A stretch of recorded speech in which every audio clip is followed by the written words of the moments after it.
La Ilíada es, sin ningún género de dudas, la obra más importante de la antigüedad, también la más eximia o sublime, y junto con la Odisea constituye la epopeya por excelencia de la cultura universal. Compuesta por Homero, genial poeta helénico del siglo VIII a.C., consta de 15.690 versos, divididos en 24 cantos, al parecer según el criterio de los sabios alejandrinos. En dicho poema monumental, situado en tiempos heroicos, se narra un episodio acaecido en el 10º año de la guerra que los griegos, también llamados aqueos, dánaos y argivos, entablaron contra la ciudad de Troya o Ilión. De su fundador, Hilos, deriva Ilión, el menos conocido de los nombres de la asediada Acrópolis de Asia Menor, que dio sin embargo título a la obra, y de su padre, Tros, procede su más famosa denominación, Troya. Al margen de la etimología del título, si atendemos a su naturaleza, la Ilíada es una obra de carácter militar, siendo la Odisea una especie de novela de aventuras. En cuanto a la Ilíada, esta comienza describiendo un ataque de ira del héroe griego Aquiles, desposeído de su esclava Briseida por Agamenón, rey de Micenas y Argos, y caudillo supremo de la expedición panhelénica contra Troya.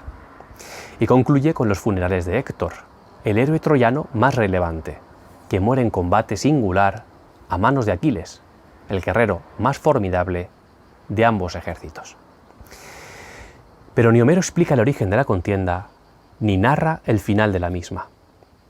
Tampoco refiere el Aedo la muerte de su máximo campeón, porque el interés de la Ilíada reside, en última instancia, en una de las formas más perfectas del humanismo que han sido concebidas en todo tiempo y lugar. Pues frente a unos dioses veleidosos y desalmados, el sufrimiento y la guerra, así como el destino particular y la muerte inexorable, se conciben como realidades absurdas y terribles que ponen a prueba la entereza y hombría de los corazones humanos.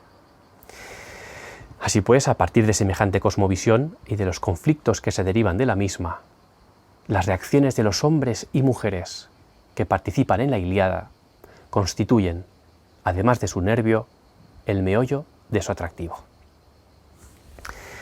Con todo, si hay algo en la Ilíada, el poema militar consagrado a las virtudes de los soldados y a la exaltación de los héroes, maldice o deplora constantemente, ese algo es la guerra, sembradora de llanto, que provoca infinitos males y devora y se lleva al Hades a muchos hombres valerosos.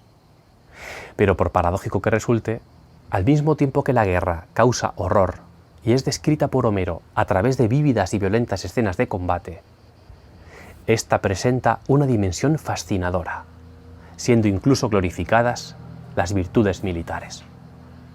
Además, por medio de los hechos de armas, el gobierno de los pueblos y la oratoria, los hombres pueden alcanzar la fama, el honor o la reputación, condición apetecible con la que poder hacer sombra a unos dioses mezquinos que son el origen de todos los infortunios humanos.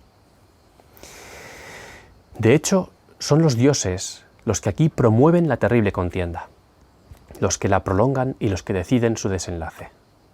Y hasta los propios humanos son conscientes de que los dioses intervienen en sus cosas. Por ejemplo, en el tercer canto, el rey Príamo, sobre las murallas de Ilión, interroga a Helena acerca de la identidad de los soldados aqueos que ella conoce. Príamo se muestra afectuoso con Helena, que por cierto es mencionada como responsable de la guerra.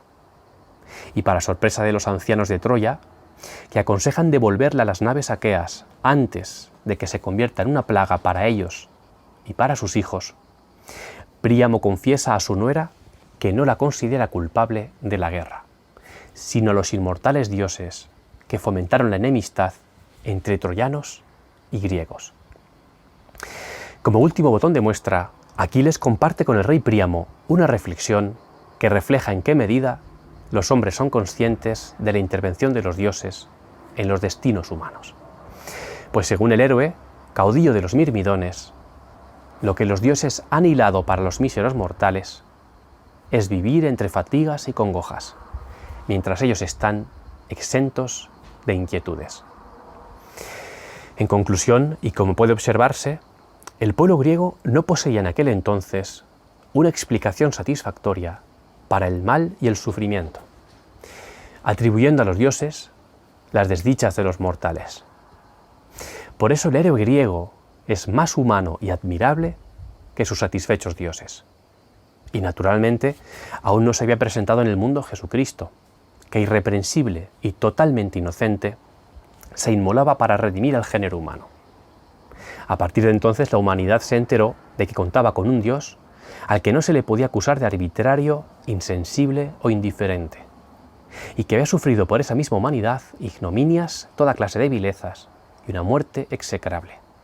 Y claro, los personajes de la Ilíada aspiran precisamente a unos dioses que al menos estén a la altura de los ideales humanos, de modo que resulten auténticamente venerables, del mismo modo que aspiran a una vida plena más allá de la muerte. Y digo aspiran porque lamentan que la vida de ultratumba, a su parecer, solo sea un recuerdo impotente de la vida terrena.